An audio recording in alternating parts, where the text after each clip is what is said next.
Spoštovane sodelavke in spoštovani sodelavci. Slovenski pesnik France Prešeren je pred skoraj 200 leti zapisal: edinost, sreča, sprava, k nam naj nazaj se vrnejo. Otrok, kar ima slava, vsi naj si v roke sežejo. Varnost je temelj napredka in blagostanja. Brez tega država ne more delovati.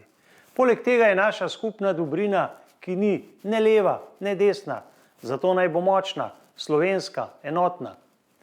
Po svojih najboljših močeh se bom v parlamentu in odboru za obrambo trudil zagovarjati, da sta varnost in obramba, pripravljenost stvar nas vseh.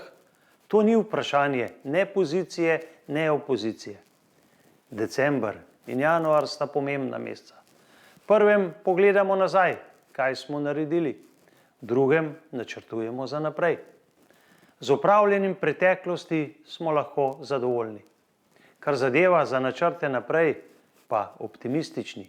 Znamo, hočemo in zmoremo. Nadaljevanje posodobitve Slovenske vojske s kadrovsko popolnitvijo ter modernizacija sistema zaščite in reševanja ostajata tudi v prihodnje najpomembnejši prednostni nalogi obrambnega resorja v mandatu te vlade.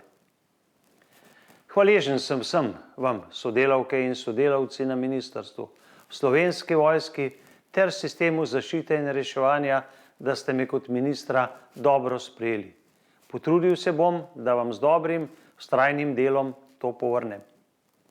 Vsem vam in vašim družinskim članom, prostovoljkam in prostovoljcem ter našim upokojenkam in upokojencem želim, da bi bil konec leta počasnejši, mirnejši, bogat, ter da se vas dotakne sporočilo božiča kot novega začetka in praznika družine. Čestitam vam tudi o prazniku naše domovine, dnevu samostojnosti in enotnosti. V novem letu pa vsem želim sreče, zdravja, optimizma, sodelovanja in varnosti. Čaka nas dobro leto, če ga kot takega le sprejmemo in če se zanj vsako leto tudi trudimo.